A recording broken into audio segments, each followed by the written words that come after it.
परिषदीय विद्यालयों के मर्जर करने पर शिक्षक संगठनों का धरना प्रदर्शन आज। फिरोजाबाद जिले में 163 परिषदीय स्कूलों में छात्र संख्या कम होने पर पास के स्कूलों में मर्ज किए जा रहे हैं, जिसका शिक्षक और शैक्षिक संगठन के पदाधिकारी विभिन्न प्रकार से विरोध प्रदर्शन कर रहे हैं। शिक्षक संगठन आज उत्तर प्रदेश प्राथमिक शिक्षक संघ के नेतृत्व में जिला बेसिक शिक्षा अधिकारी कार्यालय पर धरना प्रदर्शन करने के लिए पहुंचे। ये अभी पूरे देश में ये मुद्दा छाया हुआ है कि विद्यालयों का मर्जर हो रहा है उत्तर प्रदेश में, और उसी मुद्दे को लेकर के यहाँ शिक्षक, क्योंकि शिक्षक सीधा छात्रों से जुड़ा हुआ है, तो उसको चिंता है कि जिन छात्रों को वो इतने सालों से पढ़ा रहे हैं, वो बच्चे अब मर्जर के कारण कहीं ऐसा ना हो कि शिक्षा से वंचित रह जाएं। तो उसी दिशा में एक प्रयास है हम सभी का मिलकर के कि इस समय तानाशाही तो सरकार कर रही है, लेकिन कैसे भी हम इस चीज को रोक पाएं, तो ये प्रयास करने के लिए ये धरना प्रदर्शन एक नियम के तहत किया जा रहा है। नहीं, ये डर इस बात का इसलिए है कि जब आज आप इतना मतलब एक कहना चाहिए कि किसी भी बात का संज्ञान लिए बिना, किसी की बात को सुने बिना, लोकतंत्र में लोगों की बात का महत्व होता है, यही लोकतंत्र है। तो यदि जनता नहीं चाहती, आपने देखा कि कोर्ट में 51 बच्चे गए अपने विद्यालय को शिफ्ट ना करने को लेकर के कि मर्जर मत करिए हमारे विद्यालय का, वो तक उनकी बात को खारिज कर दिया गया। जो शिक्षार्थी है, अगर उसकी ही बात को नहीं सुना जा रहा लोकतंत्र में, तो क्या तरीका है? तो ये लग रहा है आगे और तानाशाही हुई तो नौकरी भी चली जाएंगी।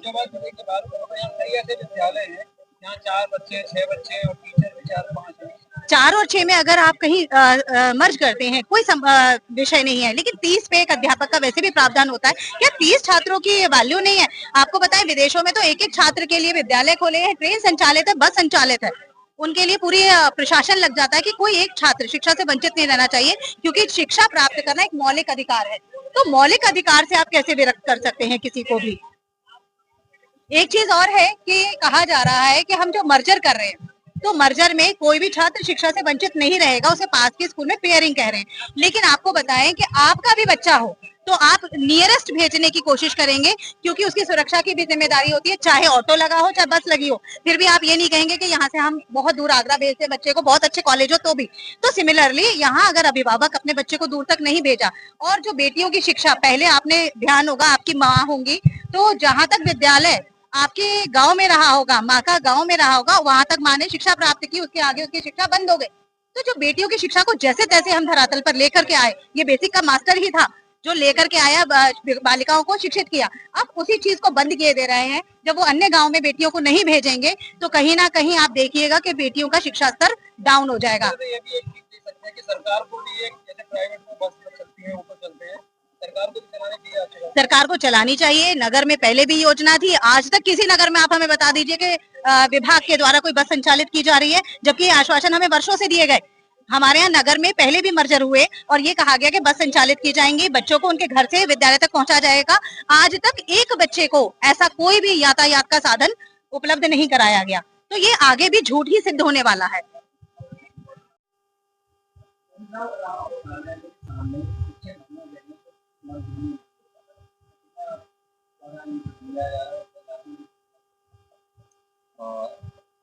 शासन के शासनादेश 16 जून 2025 के शासनादेश के क्रम में समस्त जनपदों को एक निर्देश प्राप्त हुए थे। उसी क्रम में जनपद में जो बेहतर संसाधन युक्त विद्यालय कैंपस है हमारा, और हमारे विद्यालय के बेहतर संसाधनों का एक समन्वित क्रम में बेहतर उसका यूटिलाइजेशन विद्यालय प्रांगण में सुनिश्चित हो, उसके क्रम में 16 जून की शासनादेश के क्रम में उसके समीपस्थ और नियरेस्ट जो विद्यालय है के साथ उसको पेयर करने के लिए व्यापक दिशा निर्देश 16 जून के शासनादेश के क्रम में दिए गए हैं। उसी के क्रम में जनपद के समस्त खंड शिक्षा अधिकारियों के द्वारा समस्त विद्यालयों को चिन्हित करके और उनके नजदीकी विद्यालयों के साथ उनकी पेयरिंग की कार्रवाई सुनिश्चित की गई है। तो जनपद में 180 विद्यालय पेयर में सुनिश्चित कर दिए गए हैं, और हमारी कार्रवाई निश्चित रूप से शासन के निर्देश के क्रम में गतिमान है, और जनपद में एक बेहतर शैक्षिक वातावरण सुनिश्चित कराने के लिए हम सब कटिबद्ध हैं, उस पर हम लोग काम कर रहे हैं।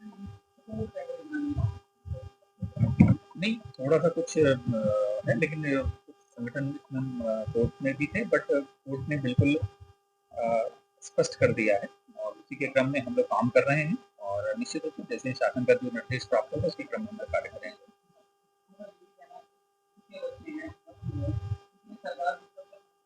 नहीं, जहाँ जो समस्या है उस पे हम लोग काम कर रहे हैं और बच्चों को किसी तरह की समस्या नहीं होने देंगे, इस तरह के हम लोग प्रयास हम सभी का हम लोग काम कर रहे हैं। और जो भी हम लोगों ने किया है इसमें बाकायदे एसएमसी से सहमति करके और ग्राम पंचायत से पूरी समिति से हम सहमति के उपरांत ही हम लोगों ने ये कार्रवाई की है और निश्चित रूप से हमारे सहमति के साथ सबकी सहमति है और हम लोग काम बिल्कुल आदरणीय जिलाधिकारी महोदय के निर्देश के क्रम में हम लोग जो है जनपद में और शिक्षा के क्षेत्र को और बेहतर काम करने के लिए विद्यालय का संसाधन कैसे बेहतर तरीके से यूटिलाइजेशन होता है इस पर हम लोग काम कर रहे हैं और आप ये देखेंगे बहुत ही जल्दी आपको इसके अच्छे परिणाम आपको